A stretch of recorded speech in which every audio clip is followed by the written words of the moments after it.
मित्रों, आज हम जानेंगे कि वह कौन सा काम है जो पति स्त्री के पीछे करे तो स्त्री बर्दाश्त नहीं कर पाती है और डरकर भाग जाती है। ऐसा करने पर स्त्रियों को पीछे होता है बहुत डर। पहले तो वह मर्दों की चिपड़ी चुपड़ी प्यार भरी बातों में आ जाती है और प्यार से करवा लेती है, फिर बाद में उन्हें पछतावा होता है। ऐसा करने से उनका पीछे का हिस्सा भी दर्द देता है। तो मित्रों, आज की ज्ञानवर्धक कहानी बहुत ही महत्वपूर्ण सीख देने वाली है।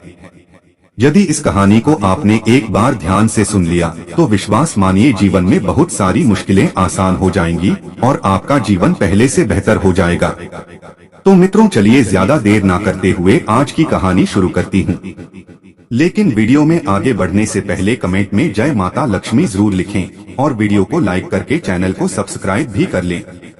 तो प्रिय मित्रों, एक समय की बात है, खड़गपुर के घने जंगल में एक विशाल पीपल के वृक्ष पर गिद्धराज अपने घोंसले में विश्राम कर रहे थे और उनकी जीवन संगिनी कितनी दूर से उड़ती हुई उनके पास आती है। उनका चेहरा बड़ा ही गंभीर था और आंखों में एक अजीब सी बेचैनी झलक रही थी। गिद्ध ने देखा तो पूछा, हे प्रिय, क्या बात है? तुम इतनी विचलित और गंभीर क्यों दिख रही हो? क्या कोई समस्या है?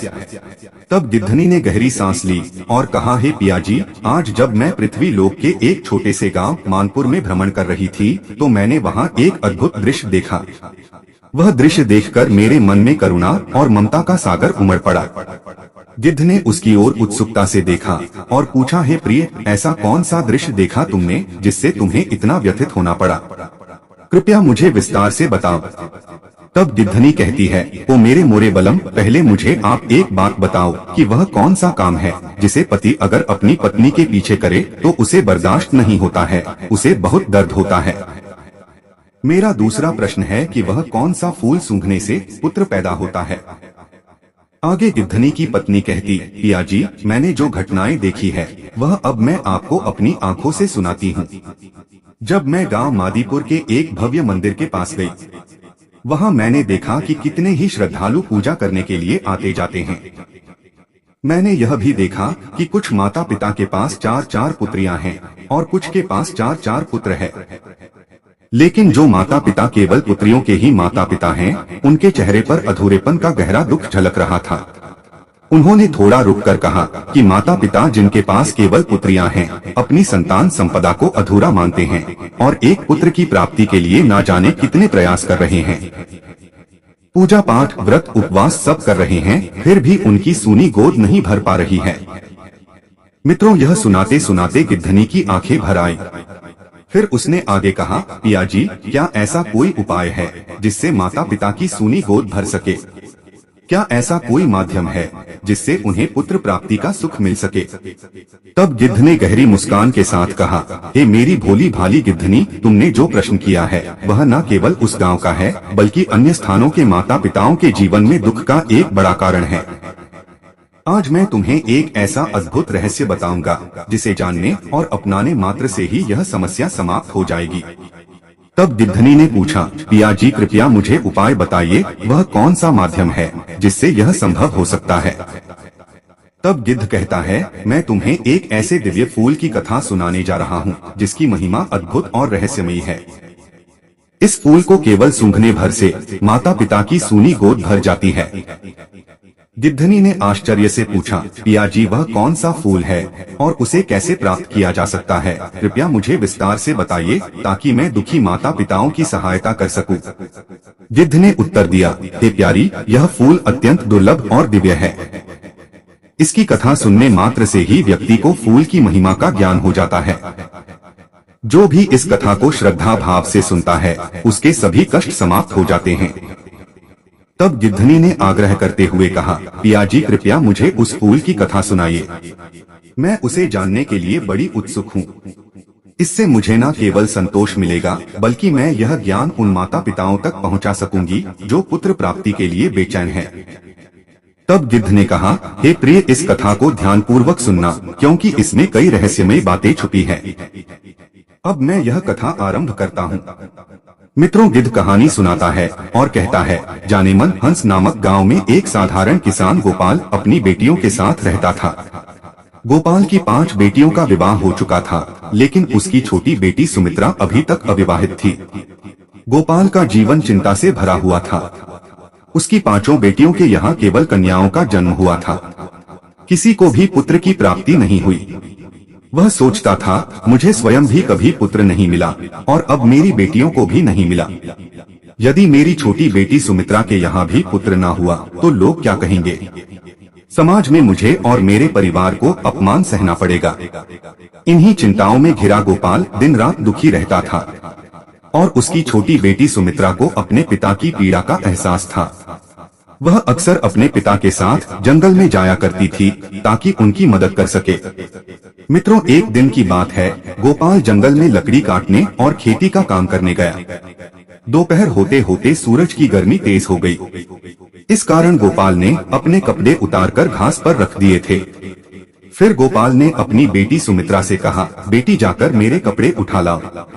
जब सुमित्रा कपड़ों के पास गई तो उसने देखा कि वहाँ एक बड़ा सा नाग फन मारे बैठा था। घबराकर वह दौड़ती हुई अपने पिता के पास लौट आई और कहा, पिताजी, आपके कपड़ों के पास एक नाग लेटा हुआ है, मैं आपके कपड़े कैसे लूं?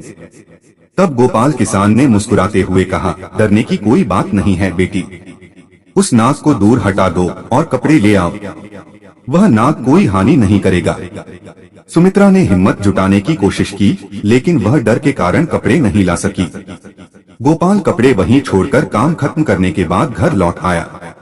अगले दिन गोपाल फिर जंगल में गया और उसकी बेटी सुमित्रा भी उसके साथ गई।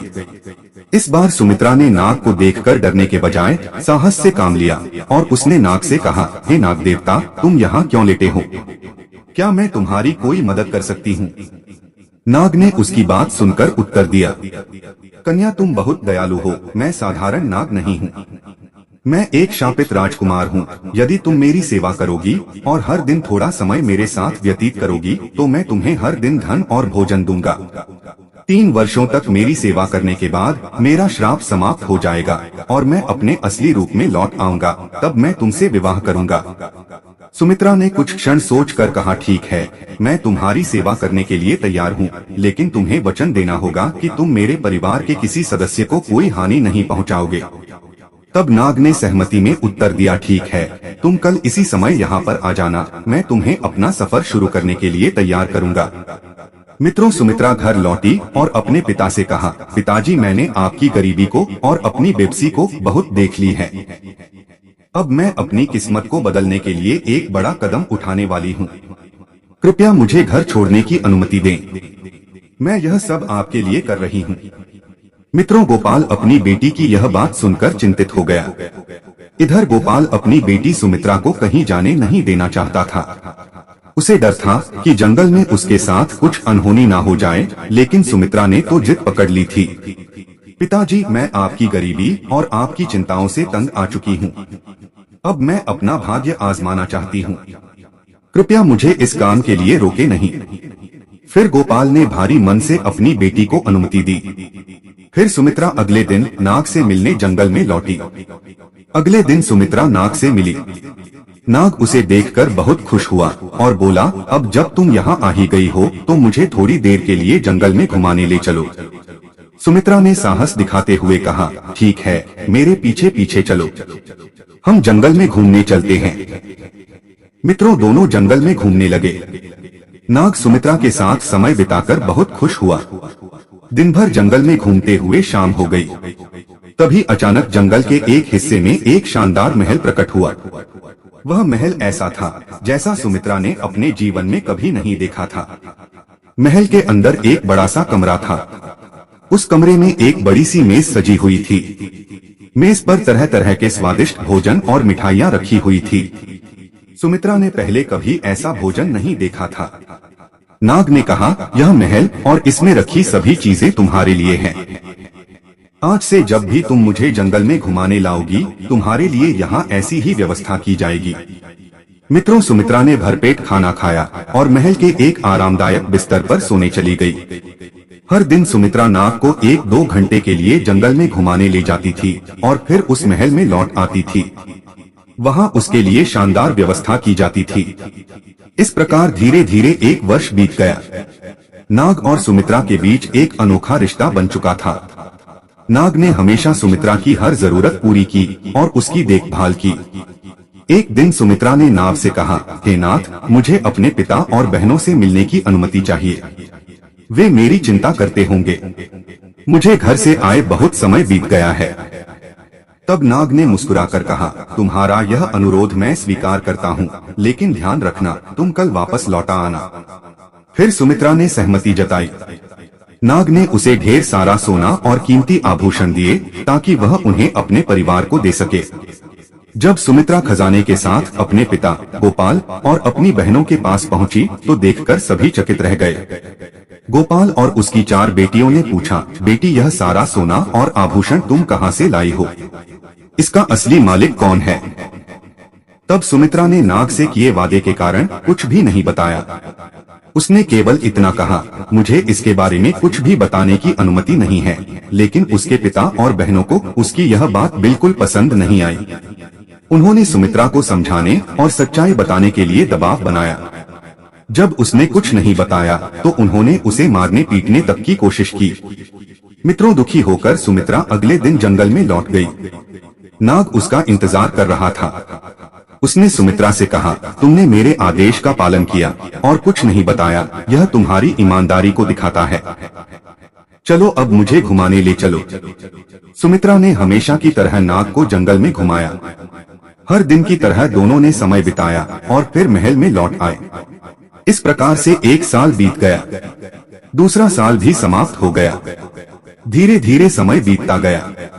दूसरे वर्ष के अंत में सुमित्रा ने एक बार फिर नाग से अपने पिता और बहनों से मिलने की अनुमति मांगी। नाग ने कहा, यदि तुम्हें अपने पिता और बहनों से मिलने की इच्छा है तो जाओ, लेकिन ध्यान रखना मेरे बारे में तुम किसी से कोई चर्चा मत करना और कल समय पर लौटा आना। फिर सुमित्रा ने वादा किया और अपने पिता और बहनों के लिए कीमती आभूषण, सोना और उपहार लेकर गांव लौट गई। तीसरे वर्ष के अंत में सुमित्रा ने फिर से अपने परिवार से मिलने की इच्छा व्यक्त की। नाग ने उसे समझाते हुए कहा, सुमित्रा, यह हमारी अंतिम विदाई भी हो सकती है। ध्यान रखना तुम इस बार जल्दी लौट आना। कल ज्यादा मुझे इंतजार मत करवाना। सुमित्रा ने वादा किया और कहा, है नागराज, मैं समय पर लौट आऊंगी, आप चिंता ना करें। वह अपने पिता गोपाल और बहनों से मिलने के लिए गांव लौटी। गांव पहुंचने पर गोपाल और उसकी बेटियां फिर से यह जानने के लिए बड़े उत्सुक हुए कि सुमित्रा को यह धन दौलत कहां से मिल रही है। गोपाल ने उससे पूछा, बेटी, यह सब सोना चांदी और कीमती वस्तु तुम कहां से लाती हो? इसका असली मालिक कौन है? कौन देता है तुम्हें इतनी कीमती वस्तु? सुमित्रा ने पहले की तरह कुछ भी बताने से इनकार कर दिया क्योंकि उसने नाग से वादा किया था।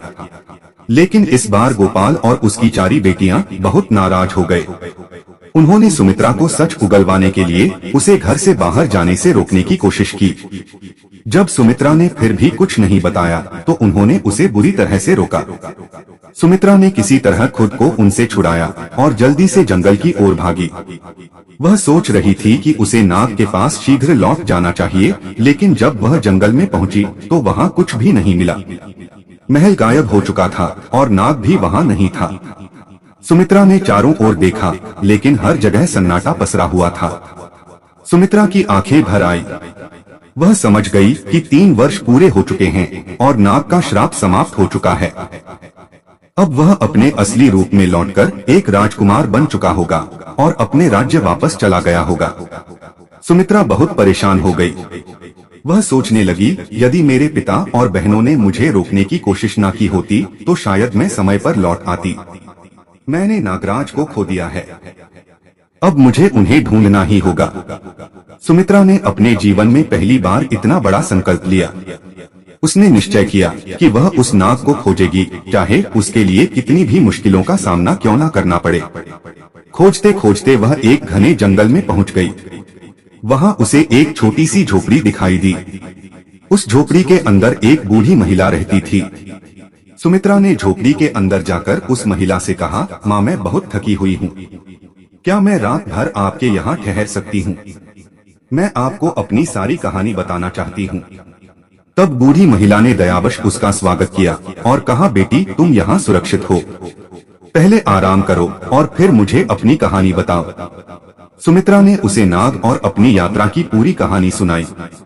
बूढ़ी महिला ने उसकी व्यथा को ध्यान से सुना और कहा, तुमने बहुत सहन किया है, मैं तुम्हारी मदद करूंगी। बेटी, यह लो, मैं तुम्हें ये 3 चीजें दे रही हूँ। बूढ़ी महिला ने सुमित्रा को 3 चीजें दी और समझाया, पहली चीज में एक सोने की तकली है, दूसरी चीज में सोने का एक सुंदर सूट है और तीसरी में एक सुनहरा चरखा है। इनका उपयोग समझदारी से करना। ये तीनों चीजें तुम्हें उस राजकुमार तक पहुंचने में मदद करेंगी जो तुम्हारा नागराज है।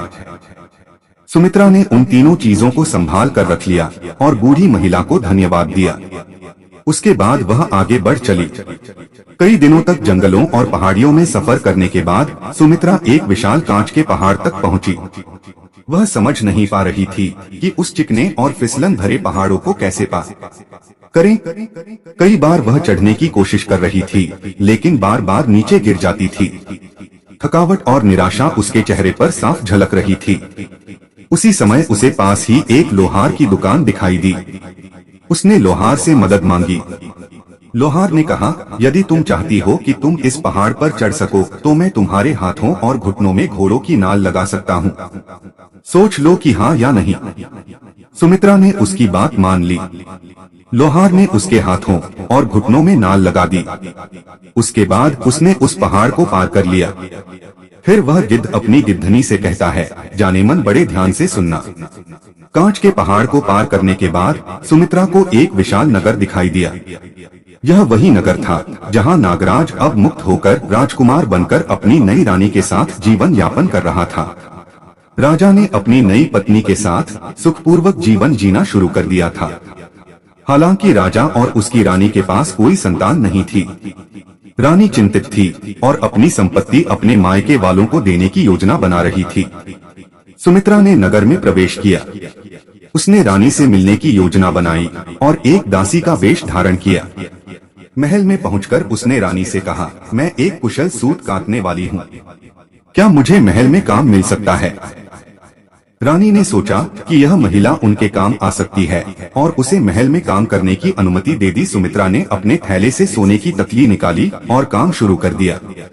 जब रानी ने सोने की तकली देखी तो उसकी सुंदरता और मूल्य देखकर चकित रह गई। रानी ने कहा, यह तकली बहुत अनमोल है, क्या तुम इसे मुझे दोगी? तब सुमित्रा ने शांतिपूर्वक उत्तर दिया, यह बिकाऊ नहीं है, लेकिन अगर आप मुझे एक रात राजा के साथ बिताने की अनुमति दें तो मैं यह तकली आपको दे दूंगी। रानी ने शर्त मान ली। उसने राजा को नींद की दवाई दी ताकि वह गहरी नींद में सो जाएं, और सुमित्रा को राजा के शयन कक्ष में भेज दिया। सुमित्रा राजा के पास बैठ गई और अपनी दुख भरी व्यथा सुनाने लगी। उसने कहा, मैं वही हूँ जिसने 3 वर्षों तक नागराज के रूप में आपकी सेवा की थी। मैंने आपकी खातिर अपने परिवार और समाज की सभी कठिनाइयाँ झेली है, लेकिन अब आप मुझे भूलकर यह सुखपूर्वक जीवन जी रहे हैं। लेकिन राजा गहरी नींद में सोया था और उसे कुछ भी सुनाई नहीं दिया। सुमित्रा पूरी रात अपनी पीड़ा सुनाती रही। सुबह होते ही रानी ने सुमित्रा को शयन कक्ष से बाहर निकाल दिया। दुखी होकर सुमित्रा ने अपना संदूक खोला और उसमें से सुनहरे धागे की एक सुंदर रील निकाली। जब रानी ने उस धागे को देखा तो वह उसकी भव्यता से प्रभावित हुई और उसे खरीदने की इच्छा जताई। रानी ने सुमित्रा से कहा, यह धागा भी मुझे दे दो, इसके बदले तुम जो मांगोगी मैं तुम्हें दे दूंगी। तब सुमित्रा ने जवाब दिया, यदि आप मुझे राजा के साथ एक रात और बिताने दोगी तो यह रील मैं आपको दे दूंगी। रानी ने फिर वही योजना बनाई। उसने राजा को नींद की दवाई दी और सुमित्रा को राजा के शयन कक्ष में भेज दिया। इस बार भी सुमित्रा राजा के पास बैठ गई। उसने अपनी सारी बातें दोहराई और उसे यह एहसास दिलाने की कोशिश की कि वह वही सुमित्रा है जिसने नागराज के रूप में उसकी सेवा की थी। लेकिन राजा फिर भी गहरी नींद में सोया हुआ था। उसकी आंखें तक नहीं खुली। हालांकि इस बार महल के बाहर एक सेवक ने सब कुछ देख लिया और सुन लिया। उसने देखा कि रानी ने सुमित्रा को राजा के शयन कक्ष में ले जाने की अनुमति दी है।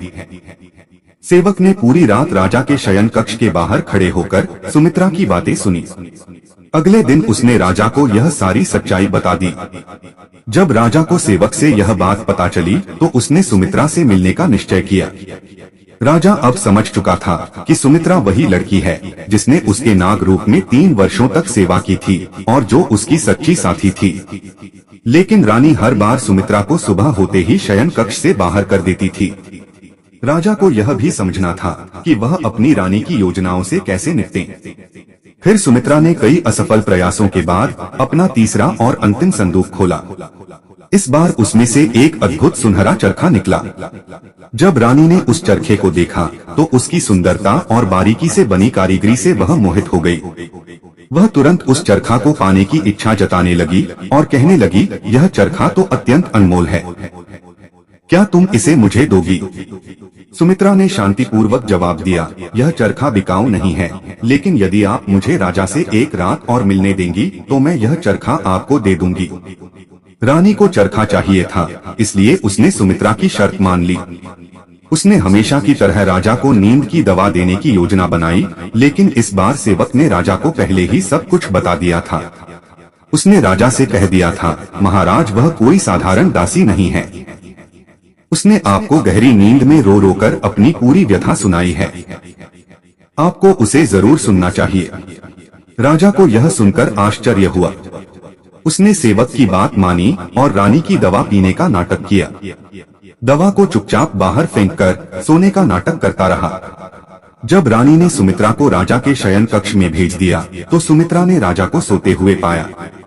सुमित्रा राजा के पास बैठ गई और अपने साथ बीती हुई दुख भरी पीड़ा बयां करने लगी। उसकी आवाज में गहरा दुख और निराशा थी। वह फूट फूट कर रोने लगी और बोली, अब मुझे समझ आया कि इस दुनिया में कृतज्ञता नाम की कोई चीज नहीं है। 3 वर्षों तक मैंने आपकी नाग रूप में सेवा की। आपके लिए मैंने अपने पिता और बहनों की डांट सही। कांच के पहाड़ पर चढ़ने के लिए मैंने अपने हाथों और घुटनों में लोहे के नाल बनवाए, लेकिन आपने यह सब भूलकर यहाँ रानी के साथ सुखपूर्वक जीवन बिताना शुरू कर दिया। अब मेरा क्या होगा? राजा, जो अब तक सोने का नाटक कर रहा था, उसकी हर बात ध्यान से सुन रहा था। राजा ने मन ही मन सोचा, एक तरफ मेरी रानी है जो मेरी संपत्ति को अपने मायके वालों को देना चाहती है और मुझे सम्मान नहीं देती है। दूसरी तरफ यह गरीब किसान की बेटी है जिसने मेरी इतनी सेवा की है और मेरे पास पहुंचने के लिए असंख्य कठिनाइयों का सामना किया है। मुझे इसके साथ न्याय करना चाहिए। मुझे इसे अपनाना चाहिए, चाहे मेरी रानी इस बात के लिए तैयार हो या ना हो। राजा ने चुपचाप रात बिताई और अगले दिन के लिए एक बड़ा निर्णय लिया। अगले दिन राजा ने महल में एक बड़े उत्सव का आयोजन किया। पूरे नगर में ढोल नगाड़ों की आवाज गूंजने लगी। नगर वासियों को एकत्रित होने के लिए आमंत्रित किया गया। उत्सव के दौरान राजा ने सुमित्रा को अपनी दाहिनी ओर बैठने के लिए बुलाया। सभी दरबारियों और नगरवासियों की उपस्थिति में राजा ने घोषणा की कि यह युवती जिसने कठिन परिस्थितियों में मेरी सेवा की है और मेरे पास पहुंचने के लिए असंभव को भी संभव बनाया है, यह मेरी सच्ची जीवन संगिनी है। मैं इससे विवाह करूंगा। महल में राजा और सुमित्रा का विवाह बड़े धूमधाम से संपन्न हुआ। पूरे नगर में उत्सव का माहौल था। सभी ने इस नई रानी का स्वागत किया। सुमित्रा के लिए यह दिन उसकी तपस्या और धैर्य का फल था। राजा ने सुमित्रा से कहा, तुमने जो त्याग और समर्पण दिखाया है वह अनमोल है। अब से तुम मेरी रानी हो और इस महल की असली अधिकारी हो। इस प्रकार सुमित्रा रानी बनकर राजा के पास रहने लगी, लेकिन पुरानी रानी राजा की दूसरी शादी बर्दाश्त नहीं कर पाई, तो वह राजा और राजमहल को छोड़कर अपने मायके चली गई। राजा रानी सुमित्रा के साथ, जो एक किसान की बेटी थी, बड़े आनंद से रहने लगा। विवाह के बाद पहली रात सुमित्रा अपने कक्ष में सो रही थी। अपने कठिन सफर और संघर्षों के अंत के बाद भी उसके मन में एक चिंता थी।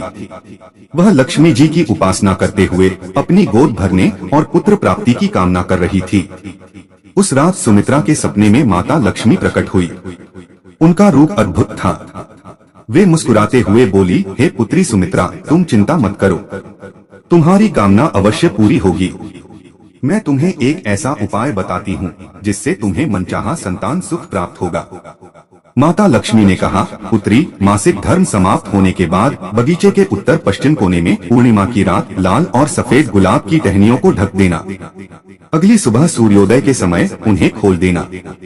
यदि तुम्हें पुत्र की कामना है तो लाल गुलाब को सूंघकर अपने पति के साथ संबंध बनाना। यदि पुत्री चाहिए तो सफेद गुलाब को सूंघकर संबंध बनाना। तुम्हारी मनोकामना अवश्य पूरी होगी। लक्ष्मी जी ने एक चेतावनी भी दी, लेकिन पुत्री ध्यान रखना, गलती से दोनों फूलों को एक साथ मत सूंघना। ऐसा करने से अनचाहा परिणाम प्राप्त हो सकता है। यह कहकर लक्ष्मी जी अदृश्य हो गई। सुमित्रा जाग गई और उनके वचनों को ध्यानपूर्वक याद कर लिया। मित्रों, सुबह होते ही सुमित्रा ने अपने सपने में माता लक्ष्मी से मिली इस दिव्य उपाय के बारे में राजा को बताया। राजा ने उसकी बात को गंभीरता से लिया और तुरंत महल के बगीचे में उत्तर पश्चिम कोने पर लाल और सफेद गुलाब के पौधे लगवाने का आदेश दिया। कुछ ही महीनों बाद गुलाब के पौधे पूर्ण रूप से विकसित हो गए और उन पर सुंदर सुंदर फूल खिलने लगे। राजा ने गुलाब की टहनियों को रात में ढकने का प्रबंध किया। तो सुमित्रा ने मासिक धर्म के बाद शुद्ध होकर माता लक्ष्मी के निर्देश अनुसार बगीचे में जाकर लाल गुलाब को सूंघा और अपने पति यानी राजा के साथ संबंध बनाए। कुछ समय बाद उसने गर्भ धारण किया। समय पूरा होने पर सुमित्रा ने एक सुंदर पुत्र को जन्म दिया। पूरे महल और राज्य में उत्सव का माहौल था।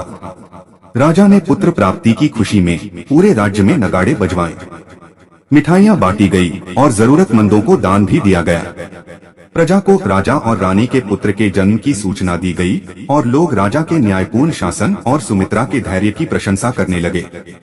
प्रिय मित्रों, सुमित्रा ने मां लक्ष्मी द्वारा बताए गए इस उपाय को अपने पिता गोपाल और बहनों के साथ साझा किया। उन्हें भी इस उपाय का पालन करवाया और उनकी इच्छाएं भी पूरी हो गई। यहाँ तक कि राजा की पहली रानी, जो पुत्र प्राप्ति के लिए प्रयासरत थी, उसको भी जब यह खबर मिली तो उसने भी यह उपाय किया। सभी ने अपनी इच्छाओं के अनुसार पुत्र और पुत्री की प्राप्ति की।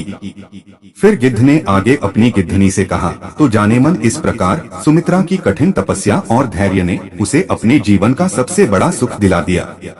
माता लक्ष्मी के आशीर्वाद और सुमित्रा के समर्पण के कारण पूरे राज्य में सुख शांति और खुशहाली का वातावरण बन गया। राजा और रानी तथा प्रजा सभी बड़े आनंदित थे। मित्रों, यह कथा हमें यह सिखाती है कि धैर्य, सत्य और विश्वास हमेशा सुखदायी परिणाम देता है। कठिनाइयाँ चाहे जितनी आए, भगवान में और धर्म में आस्था रखने वालों को सफलता मिल ही जाती है।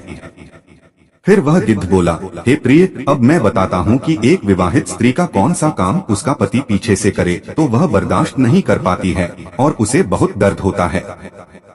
प्रिय मित्रों, हर शादीशुदा रिश्ते की बुनियाद विश्वास, प्रेम और आपसी सम्मान पर निर्भर होती है। पति पत्नी का रिश्ता ऐसा होता है जहां दोनों एक दूसरे के प्रति पूरी तरह समर्पित होते हैं। लेकिन जब इस रिश्ते में किसी तीसरे व्यक्ति की छाया पड़ती है तो विश्वास की दीवार धड़कने लगती है। विशेष रूप से जब कोई पति अपनी पत्नी के पीछे छुपकर किसी अन्य स्त्री से बातचीत करता है या उसके प्रति प्रेम प्रकट करता है या संबंध बनाता है, तो यह किसी भी शादीशुदा स्त्री के लिए असहनीय होता है। यह न केवल रिश्ते में दरार डालता है, बल्कि पत्नी के आत्मसम्मान, भावनाओं और सुरक्षा की भावना को भी ठेस पहुंचाता है। एक शादीशुदा स्त्री कभी यह बात बर्दाश्त नहीं कर सकती कि उसका पति उसके पीछे चोरी छिपे किसी और स्त्री से बातचीत करे या उससे कोई प्रेम संबंध रखे। गिद्धनी कहती है, हे पिया जी, यह बात आपकी बिल्कुल सही मालूम पड़ती है कि एक स्त्री यह काम कभी बर्दाश्त नहीं कर सकती। आपने इस बात का बड़े ही सुंदर ढंग से उत्तर दिया है। तब गिद्धराज कहता है, हे प्रिय, अब मैं आपको आपके दूसरे प्रश्न का उत्तर देता हूँ। कौन सा फूल सूंघने से संतान पैदा करता है? देखिए, वैसे तो हमारे धर्म ग्रंथों में बताया गया है कि फूलों में भी बड़ी सिद्धि और शक्तियाँ होती है जो इच्छाओं को पूरा करने का काम करती हैं। कहते हैं कि पारिजात का फूल इच्छा पूर्ति और संतान सुख का प्रतीक माना गया है। कमल का फूल यह देवी लक्ष्मी और भगवान विष्णु से जुड़ा हुआ है और इसे जीवन में सुख समृद्धि लाने वाला माना जाता है। कई कथाओं में वर्णन है कि कुछ विशेष फूलों को सूंघने या उनका उपयोग करने से संतान की प्राप्ति होती है। यह मान्यता अधिकतर नाम मात्र की है, जिसमें फूलों को भगवान की ऊर्जा और आशीर्वाद का माध्यम बताया गया है। उदाहरण के लिए इस कथा में माता लक्ष्मी सुमित्रा को लाल और सफेद गुलाब के फूलों का उपाय देती है। लाल गुलाब को सूंघने से पुत्र होता है, जबकि सफेद गुलाब को सूंघने से पुत्री की प्राप्ति होती है। वैज्ञानिक दृष्टिकोण क्या कहता है कि फूलों की महक या उनके उपयोग का संतान प्राप्ति से कोई प्रत्यक्ष संबंध नहीं है, लेकिन कई बार इन धार्मिक प्रतीकों का उद्देश्य मनोवैज्ञानिक होता है। ऐसा उपाय करने से व्यक्ति में विश्वास और आत्मविश्वास बढ़ता है, जो तनाव को कम करता है और शारीरिक मानसिक स्वास्थ्य को सकारात्मक रूप से प्रभावित करता है। फूल सूंघने से पुत्र पैदा होना धार्मिक मान्यताओं और लोक कथाओं का हिस्सा है, जिसका उद्देश्य है लोगों में आशा, विश्वास और सकारात्मकता का संचार करना।